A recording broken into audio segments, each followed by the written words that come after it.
Welcome to my shop. My name is Rachel Gingell. In front of me is a Ford 800 that does not run well. It does run, but when it does, it leaks coolant by the head. It has oil around the exhaust here, and it just smokes like crazy. So I'm going to put a new head gasket in, do a new valve train, and also put new rings on the pistons. If anything else needs to be replaced, we discover along the way, of course, we'll replace that as well, but that's our goal to start with. So if you want to do those techniques on your own tractor, go ahead and follow along.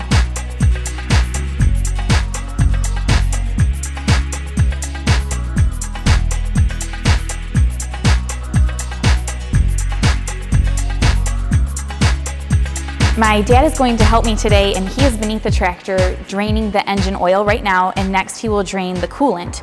Now when we drain that oil, we want to know if there's coolant in the oil. If we found coolant in the oil, that would be an indication to us that the head gasket is blown and there could also be a cracked head. And then when we drain the coolant, if we see oil in there, that could also be an indication that this tractor has a cracked head.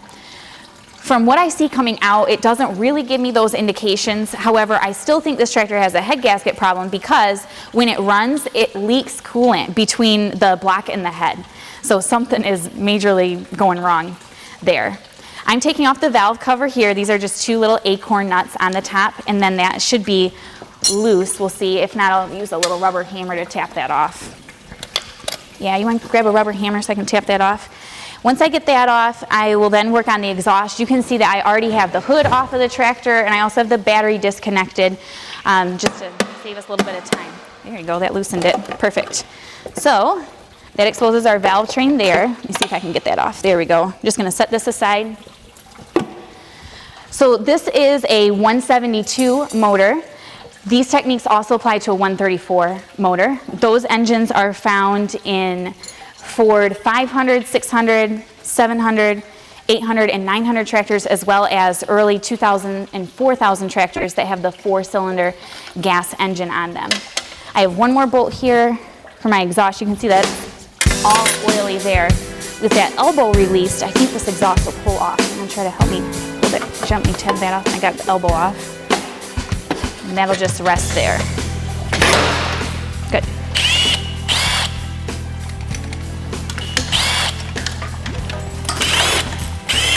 Now we are going to take off the manifold with the carburetor intact. There's no reason to separate those two pieces. And then these 4 bolts along the top of the rockers can be removed. Be careful with this tube. Just gently try to pull that off. You don't want to damage your tube. You can move it out of the way. The rockers will come off. My timing on this tractor was good, so I'm going to put numbers on my wires and take those off next.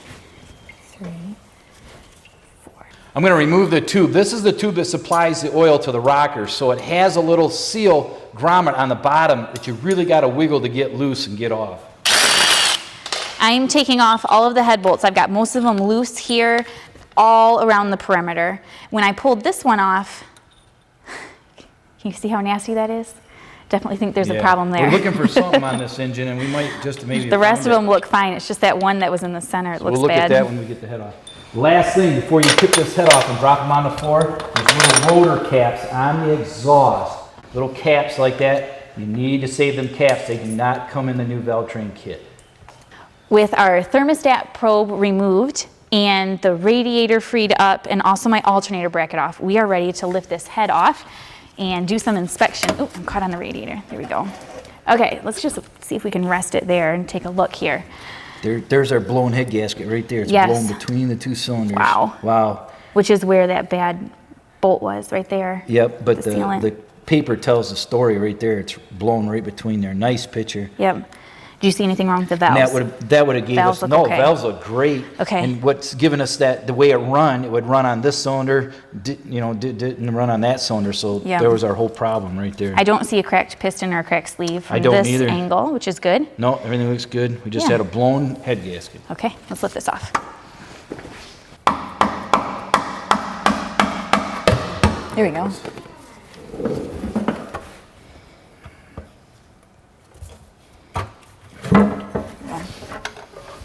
Perfect. Let's go all the way down. There are 2 nuts that hold the cap on the bottom of the rod. We're going to take both of those off and that will allow the holder to come off. And inside we see the rod bearing. Yeah. How's it look? Pretty bad. It's pretty wiped out. Yeah. Okay. Yeah, definitely have to put new See how ones worn in. that is? Yeah. So then my dad's going to use a piece of wood to drive the piston up. I'm at the top of the engine. Oops. Need to go just a little bit more if you can, maybe 2 inches. I'm at the top of the engine to pull the piston out of the top. He used wood so that he doesn't do any damage to the piston in case we want to reuse them. When I took my rod bearings off of the tractor, I saw that they were extremely damaged. Normally a rod bearing will be damaged like this if it's running with low oil pressure, your tractor is running without enough oil, or it's running with dirty oil. Those things will damage rod bearings, and as a result, I do not want to put the same size bearings back into my tractor. Now, if my bearings looked to be in good condition and my journal measured okay, then I would just pop my bearing off, read the back. This one says STD, which stands for standard, so I'd put standard back in. But I don't want to do that because when I measured my journal, I get an average reading of 2.297 on all of the journals in my engine. So because standard is 2.298 to 2.299, I would choose to put either 1s or 2s rod bearings back into this engine. You are allowed a 2,000th clearance on your rod bearings. So if you measured, let me do the math here, 2.295, you would still be safe to put 2,000 rod bearings back into your engine. Bearings are available in 1s, 2s, 10s, 20s, 30, 40, 50. So you can do a lot of variation on your rod bearing size, but remember that you're only allowed that 2,000ths variance. We have a chart on our website which will help you with the measurement that you get from your caliper so that you can match it up to the proper size rod bearings for your tractor. That standard measurement is the same for both a 134 and a 172 engine. So you have to take this measurement before you order your rod bearings. Rod bearings are sold individually, so make sure that you add a quantity of 4 if you want to put 4 rod bearings back into your tractor. Quantity 1 will just help you with 1 cylinder. Take that measurement just by dropping the oil pan, and then you will be ready to order your rod bearings and put them back into the tractor. When you are ready to make this repair, you're going to need to order some tractor parts. We offer the parts for the repair on my website, which is farmtractorrepair.com. There are a few things, though, that have some variations you need to pay attention to, so I want to roll through a few of the parts with you. The first to my right is the valve train kit. When you purchase a kit, you get valves, springs, guides, and keepers. However, all of those parts are also sold individually. So if you don't want to do a complete valve train replacement, you can purchase these on your own individually as you want them for your tractor. Rod bearings are sold individually as well. They are sold as a set of 2. So if you want to replace all the rod bearings in your tractor, you need to order a quantity of 4. If you order just a quantity of 1, you'll just get a set for 1 rod. So make sure that you put quantity 4 in your cart. In contrast to that, main bearings are sold as a complete set. Those are available in different sizes, so make sure that you measure as we show. You can purchase a new engine oil dipstick if you want to. That's a really affordable thing to add on and looks good if your dipstick is damaged at all. If you are going to replace your guides, you probably want to add one of these guide removal and installation tools that helps you get them out and get them back in. If you discover that any of your push rods are bent, then you can replace them. We sell them individually, so you can replace 1 or all 8 depending on what you need for your engine. We offer oil filters, either the canister type or the spin-on type, depends on what you need for your tractor. For the oil pan, we sell the oil pan gasket independently of the head gasket set. And then we also offer this drain plug with the screen on it. Those are broken so often, so that's a really good thing to replace. Water pumps are available. There are different kinds of water pumps, so make sure that you really inspect your water pump first before you order a water pump. I have made that mistake on my own a few times where I ordered the wrong water pump to start with. So learn from my mistake and inspect yours thoroughly before you order yours. We do offer a new manifold. A lot of times you take your manifold off and it breaks upon taking it off, or you realize how poor of condition it's in. So if you want a new manifold, you can just order a brand new one. In front of me here is the head gasket set. As you can see, it does come with the head gasket, as well as manifold gaskets, some other carburetor mounting gaskets and such. Also this gasket for both the valve cover and the tappet cover, and then all of these little seals here are included in the head gasket set as well. To my left here is a rebore kit. All of these pieces, meaning the pistons and the rings, would be included in the rebore kit. Sometimes these engines will come with sleeves or without sleeves. I have a rebore kit here that doesn't have sleeves featured, but we also offer them with sleeves if that's what you need. If you have a sleeved engine, then you would probably need a sleeve puller as well. If you want to purchase a sleeve puller puck, like this one, you can. You just use your own 1/2-inch threaded rod and pull the sleeves out, and then you can also use it for installation as well. And this is available for either the 134 or the 172 size engine. If you do want to just put pistons only onto your tractor, we offer the pistons independently of the rebore kit, so you can purchase those either way.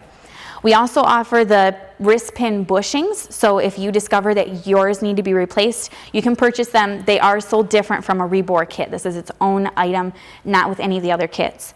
In addition to the parts that I have in front of me, we also sell hydraulic parts and carburetor parts for this tractor. If you do not already have a manual and you are going to attempt a repair like this, I would definitely suggest having a manual, which we sell. And then if you need further video instruction to do a complete engine rebuild, we have a video for that as well. So you can check out all of these items on my website. It is farmtractorrepair.com. Because my pistons fit tightly into the bore, there's no ridge on the sleeves aren't broken, my pistons aren't broken, I am choosing to reuse my existing pistons. I'll just put new rings on and I'll keep my existing sleeves.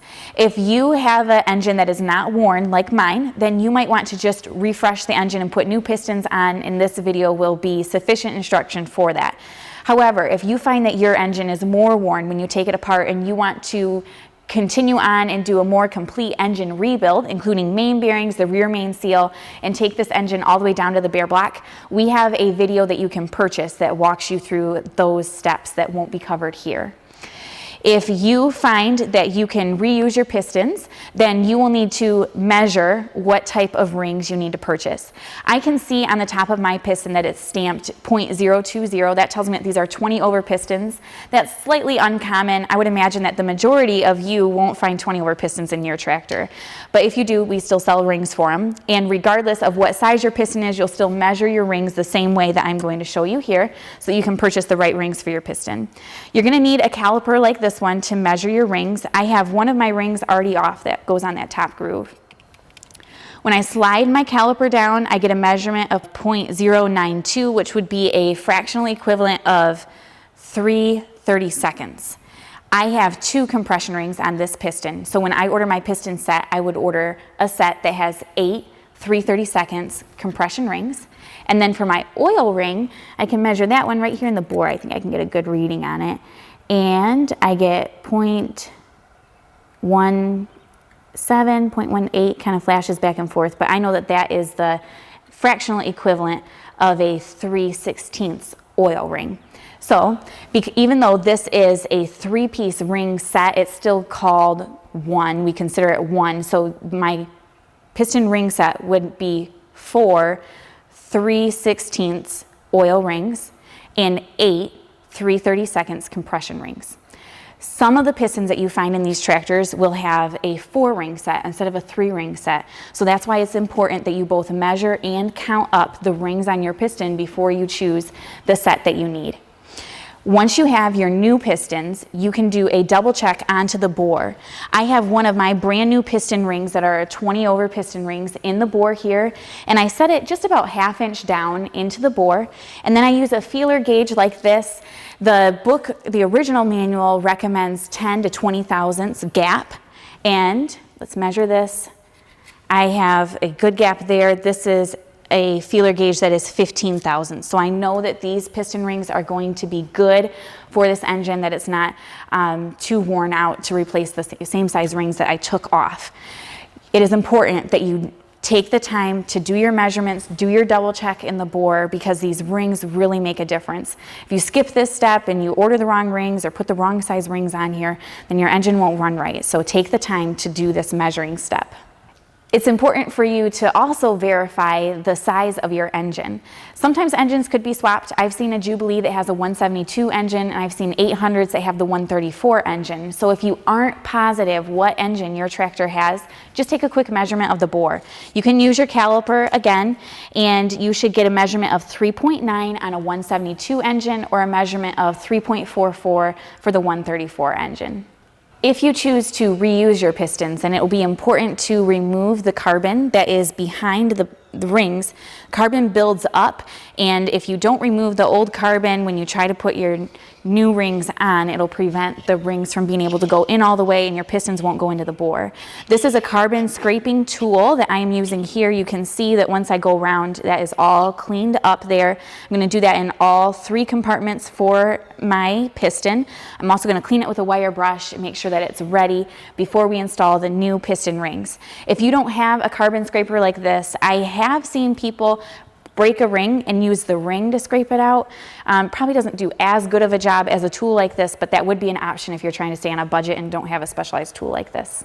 When you purchase your piston rings, it's important that you read the instructions that come in the box. Every set of rings has little variations, so you want to make sure that you read them specific to your rings, not go solely based off of what I say, because you might have a slight difference in your piston. This oil compression ring is a 3-piece set, and I like to put the waffle ring on first, and then these thinner rings, I have better luck putting the bottom ring on first and then the top. And you can see I just start that by hand and slide it all the way down into the groove. Once it's in there, I'm going to separate the gap. See how I have my gap lined up together right now? I don't want that. So I'm going to spin this around, just that top one, so that the opening is separate there. It shouldn't be on top of each other. Once I have that ring on, my cast ring is next. This one has a small dot, and that dot means that it goes to the top. That's a piece of instruction that you would want to read on the paper that comes with your piston rings. Sometimes they'll say the word top, or there'll be a dot, a bevel, lots of variation. So this I'm going to be very gentle with as I slide it on. You can see I got stuck in the first groove there. This is the cast ring that goes right here. These piston rings can snap if you spread them too wide, and they're sold as a set, so if you snap a ring, you're really in trouble. So be very careful when you put your piston rings on. My chrome ring goes on to the top here, and this one didn't have a direction to it. There wasn't a top or bottom, so it didn't matter how I snapped that in. And then once again, I'll separate those before I place them into the tractor. One other thing that you want to pay attention to on your piston is your wrist pin. There will always be play in your piston from side to side. That's completely normal. But if you have play when you move it like this, that means that you need new wrist pins. That would be an unusual amount of play. There will be a tiny bit of give because your rod does move back and forth onto the ring there, but it shouldn't be drastic. If it is drastic, then you need to put new piston pin bushings in here. Normally that's something that you would take to a machine shop and have done. In my experience, trying to do them yourself, you mushroom them over, putting them in, and they got to be reamed out, and it's better if somebody that has precision tools like a machine shop does that step for you. We do sell the bushings, so if you realize that you need them, you can buy the bushings from us and then take the bushings with your pistons and rods to the machine shop, and they will install them for you. I am using a silicone ball hone to break the glaze that is on the sleeve. It's important to do that, especially since I'm using used sleeves, that I want to make sure that my new rings are going to be able to seat on there. Then we're just using a little bit of cleaner on this rag to make sure that it's thoroughly cleaned. When I use this hone, it's important that I don't go all the way down and damage the journal. I'm only trying to clean up the sleeve, not the journal as well. However, when I use the rag, wipe off the journal too, because there could be some dust on there. Yep. And we're going to put brand new bearings on there. We want it to all seat in there nicely. So I'm looking down there to see if I see a shine on that cylinder, and I don't see the shine. That glaze breaker really takes the glaze off it, and that's important that we get that clean. I got a new clean rag with some cleaner.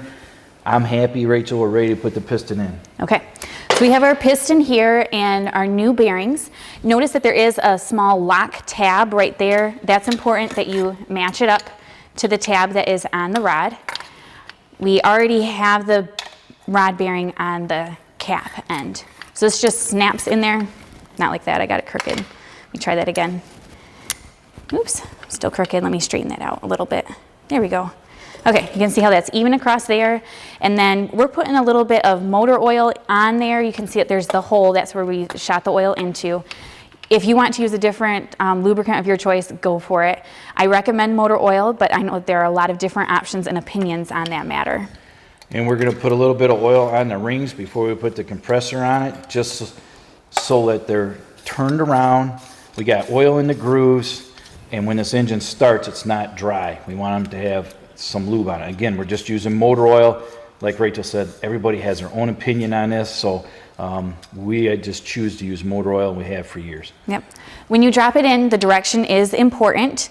This notch goes towards the front of the tractor, towards the radiator, and then there will be a number on the bottom of your rod. That number goes to the camshaft side of the engine, and then there's a number on the cap as well. Make sure that your numbers match up and they both go onto the camshaft side of the engine. And also, when you put the cap on as a double check, it's always lock to lock. So yes. The little tab, when you put it on, I'm always double checking when I'm under that I'm putting cap lock to rod lock. Yep. Now I've got it all squeezed down, my notch. These pistons are notched, a lot of them are, to double make sure you get them in the right way. Now this compressor is an old compressor. I like to make sure I got it on all the way. I just use my heavy dead blow hammer and just drive them right in when that's out there. Now Rachel turned the crank so that it's all the way down. So as I drive it down, it's hanging. I don't want to touch that. But I'm going to let Rachel drive it the rest of the way down. And I'm going to go down and make sure that the bolts do not hit that. And also I have the cap. Again, lock is locked in. I'm going to squirt a little oil on it. And I'm going to spread it on there, make sure I got no sand on there. Those Rachel's are the 2 bolts you need. Got our bolts. Yep. These are torqued at 45 foot-pounds of torque Yep. to 50. So we have our torque wrench set at 45 pounds so that if he over tightens it a little bit, we would only be at like 47 or 48 pounds. Don't set your torque wrench at 50 because then if you over tighten a little bit, you're over the 50-pound recommendation. So ready for me to drive that down? I am. Sounds like I bound him out. Was You that good? are there. Okay. So now he's going to tighten those up and that will be all set. We did that same procedure on our other 3 cylinders already, so this will finish up the process with cylinder number 1. The oil pan gasket is sold separately from a head gasket set, so if you need a new oil pan gasket, which you will if you're doing all these steps, make sure that you add that to your cart separately. We also offer a new drain that comes with the screen. 9 times out of 10, when I drop a drain plug, the screen has been broken off. So if you need a new one, then you can purchase it, and it comes with the gasket on the bottom. You can see that there.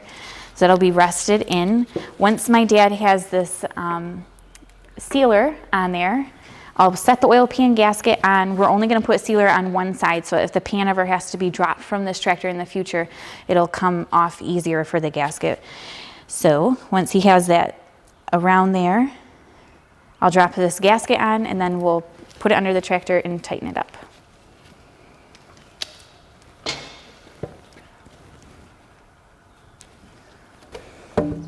Take Rachel here.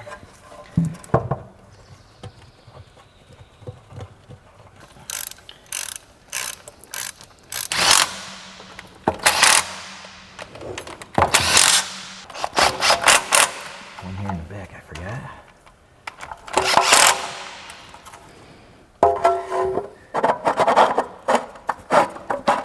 At this point, I'm going to disassemble the valve train here. So my dad has a valve compressor connected here. You can see that it's on top of the cap there. I have a little magnet ready because once he compresses that, sometimes they get stuck. That's why he's pounding it, just to kind of loosen it up. There you go, you got it loose. I saw it loosen.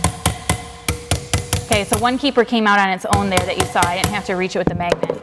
And your compressor came off. I think you're gonna need to release and try again because it's not attached on that side. Okay, so we're gonna get the jaw of the compressor a little tighter onto that cap. That's a lot better. You can see that that keeper down there is loose. Helps if I use the magnet end. There we go. So I got both of my keepers out. Then he's going to release. And when he does, the cap and the spring come off, and then the valve will come out from the back. Got a little bit of a seal there. Okay, now it should come out. There we go. And that exposes the guides. We have a tool here. How did those look? And they're all black, so when we pull these out, we want to see nice silver, and these ones are not sealing, so this tractor certainly does need a valve job. Yeah, and then he has the valve guide tool here. This is something that we spun on a lathe. If you want to make one, you can totally make one yourself, or if you need us to make one for you, we can, and send it to you along with your valve kit when you purchase that. So that tool just slides right into the guide, and then, you want to use that hammer? Yeah, I should have a little larger one, but we'll give this one a try. With that, you can drive the guide right out. It's moving.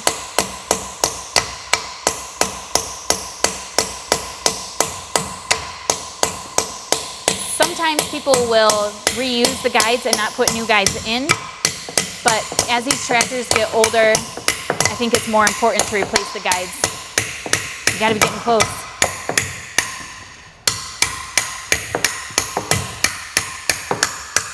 There you go. Okay, so there's the guide. And the tool just pushes it right out. Yeah, and you can also use that same tool to drive your new guides back in at the appropriate time. So, like I said, some people skip, they don't take the time to replace the guides, but as these tractors get older, I think it becomes more important, especially if your valve is sloppy inside the guide. Then you'll want to take yours out and put new ones in. And this one is. Yeah, definitely. We are going to use the same tool that we use to remove the guides to drive the new guides in. We put the guides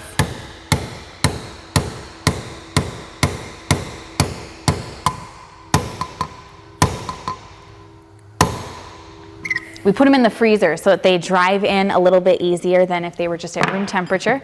And we drove them down just until they match here. We matched the distance from an old guide, measured that. You can kind of eyeball it there and see how far the guide should go in. As a double check, when you flip it over, you can look at how it is inside the bore there. Once you have those in, you could have mushroomed over the guide when you drove it in. Our valves, is that smooth? Real nice and tight, so we didn't. If you did mushroom it, you would measure your new valve with a caliper and then match it up to a drill bit. So when I measured mine, it was 0.35, so then I just went through my drawer and found a drill bit that's the same size. And if I needed to, I would drive that through it just in case it got mushroomed over. And I wouldn't drive the drill bit in. It only mushrooms the very end, so you just take the little bit of end out in case you smashed a little too hard on it. Yeah. So with that, let's flip it up on its side, and we'll be ready to put our new valves in. There's both intake and exhaust. Let me turn this so that you can see it well. There's a distinct pattern to intake and exhaust, which you can match up. Before you put them in, you do need to clean up the seats. This is a 46 degree. Yep. The angle is 46 degrees on the cutting tool, and Here's then the valves are 45. So we're trying to get a perfect seat on the valves. This has got a guide that goes into our guide there. So when you purchase this tool, it comes with a set, and there's different guides, so you match it up to the size that you think you're going to need. I'm going to turn it down so that you can see. It's just a hand tool. It just cleans up the seat, and it's carbide, so it cuts really good. You don't have to do a whole bunch. I'm just cutting ever so little bit here, and again, it's carbide, so it just rips right through there. And look at the shine that it does. It does a beautiful shine. I don't know if you can see that shine on there. It's like just bright as can be. And that's the seat we're trying to get right there. Okay, so why don't you do the next one too? Okay. And then this is a hand tool made by New Way.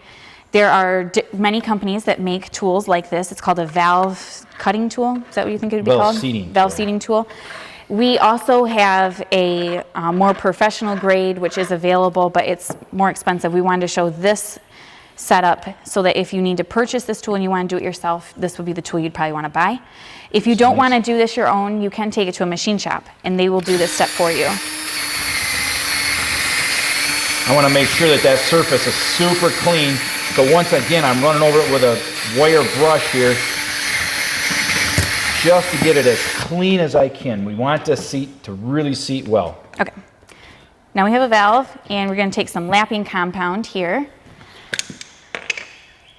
Just put a thin layer around the valve, and it's like gritty. And what we're going to do is just lap this back and forth to make sure that we've got a perfect... This tool kind of has a suction end to it. So when you suction onto it, then you can slide it all around there to really make sure that your surface is ready to seat onto the new valves. And as I do this, when I pull it out, we're looking for a real gray, perfect ring around the valve. The lapping compound will leave a mark, and that mark's going to tell us that this valve is really seating well. And you can see, Rachel, see the gray all the way around her? Now, we got to get all that lapping compound. I sprayed some cleaner on the rag here, and I've got to get that all off. Can't leave any of that residue inside the engine. Wow, look at that nice seat around there. It's perfectly gray, shiny, all the way around. Same with the valve. The valves are brand new, so they seat quite well anyhow. Look, I left a gray print all the way around. Okay, we're ready to assemble it. We're going to start with the intake valve here. This is the larger of the two. So we're going to put that in, and it'll come right through the guide. The intake takes a seal. You don't put seals on the exhaust because it'll get too hot. But the intake does, and the seals come in the head gasket set. Everything else in this section comes in the valve set. I'm going to put a new spring on, and then for the intake, the cap is 2-piece. So I have both pieces on there, and then we're going to get this compressor right over top of that cap. The cap is a piece that you reuse. It's not something that's new. It look like I'm on good? Yes, you're on very good. Okay. Okay, then once that's tight, I like to take a little bit of grease and put it right on. And for the intake, you use these keepers like this. They are directional. The smaller end is going to go in first. And then there's a groove in the keeper that kind of comes right onto the top of the shaft there. So you got to get those directions right. Get one on each side to complete the circle. This one needs to go down a little bit further. There, that's perfect. I'm going to hold that on, and then we'll release the spring. Just like that. Perfect.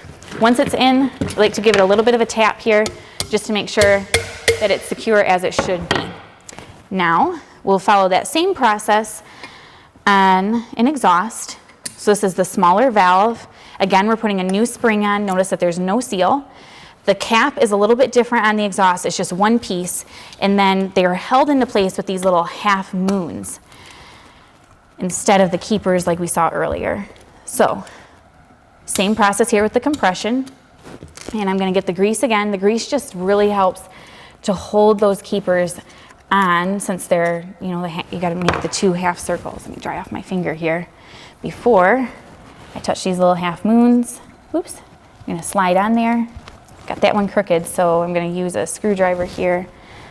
I'm going to get it dry. It'll be a little easier. Okay, see if they'll snap in there once you tighten it. Yes, you can see how they just close right up once we tighten that. And again, we'll tap it with a hammer. Make sure that it springs back like it should.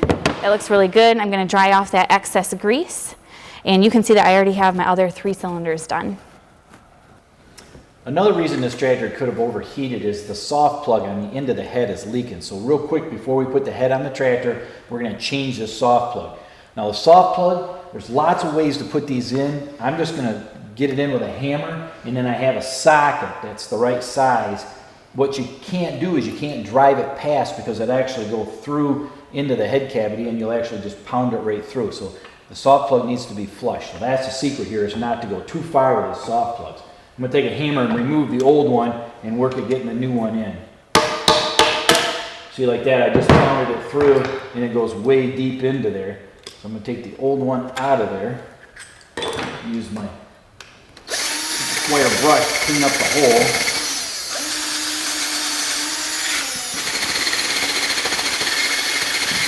So I want to get it real clean. I'm going to put a little bit of silicone around the new soft plug. These are really odd size soft plug, hard to find. We do sell these. If you're looking for one, we can help you with them. Okay, so I put silicone all the way around it, outside it, just to help seal. We want this to seal the best it can. So I've got silicone all the way around, and then I'm going to carefully put it in the hole.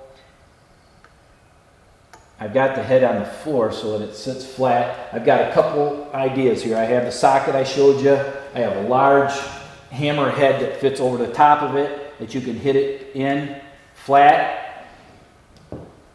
The object is to get it all the way down flush with the head.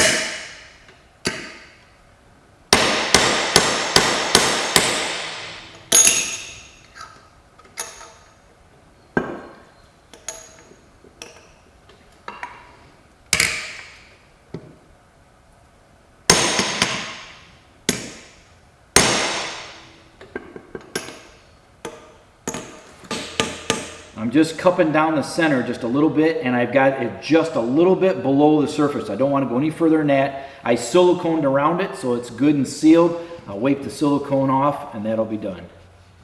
With my block clean and my head clean, I'm ready to put my new head gasket into place. I sprayed this with a copper sealant.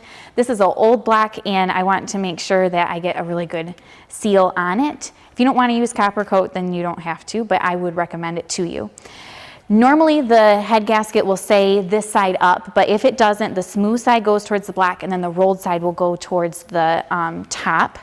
With that, we're ready to drop the head into place. You can see that I made 2 dowels there to help line it up. There's no dowels on this block, so it makes putting the head on actually a little bit difficult on this tractor, but with those 2 dowels there to line up, we can set it into place, and that way we don't damage the head gasket when we put it down.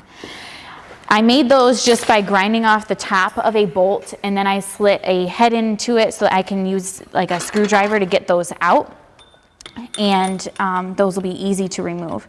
I'm reusing these head bolts here, which you can just drop into place and tighten them up. I am going to get all of my head bolts just snug. Then I will go through with my torque wrench at about 40 pounds of torque, and then I'll finish it off at the 65 pounds of torque, which is what the book recommends for this head. Also in the book, there is a sequence for tightening down the head bolts, so you want to look at the book, reference that, and tighten them down in that order. You start in the middle and work your way out. You don't want to just go in any old order, as you can do some damage if you did that. So I sprayed some of these with lubricant before I got started. My dad didn't spray his, so he's spraying his one by one. But you don't want to put them in dry, okay? Make sure that you have a little bit of lube on the bottom. You can use any sort of lube that you want to use. Okay, 1, 2, 3, 4, 5, 6, 7, 8, 9, 10. Did you already do that one? Nope. 11, and then 12. There you go. All right. On the bottom of your oil delivery tube is a small seal. Your new seal comes in the head gasket set, so make sure that you pick off your old one and put your new seal on before you put your oil tube in. Next, I'm going to start putting the push rods in. We sell these separate. You can buy these one at a time. They do get bent quite easy because they are a long tube and they get pried on and stuff. So these ones are all nice and straight. Again, we make new ones if you need them. Another piece that you want to not forget about is these little caps that go onto half of your valves. These would be the intake, no exhaust, yes. The exhaust valves. The idea with them rotor caps is the exhaust is supposed to spin as the motor's running to keep them from burning the exhaust. Yeah, I saved them towards the end so they wouldn't fall off. With that, we're ready to drop the oil delivery tube down into place. You want to set that in there. Boy, you got to make sure that it snaps all the way in. And boy, I like have to. There, you heard it snap? Yep. There we go. I'll roll it back so that you can get in front of me. Make sure that's all of these set onto the rockers. And then on the other side, they rest on top of the valves. Does that look okay up there? I can't quite see. No, this one didn't make it. Okay, got all the push rods in the little cups. This spins over the top of that, and there's a little clip that holds it into the top of the rocker.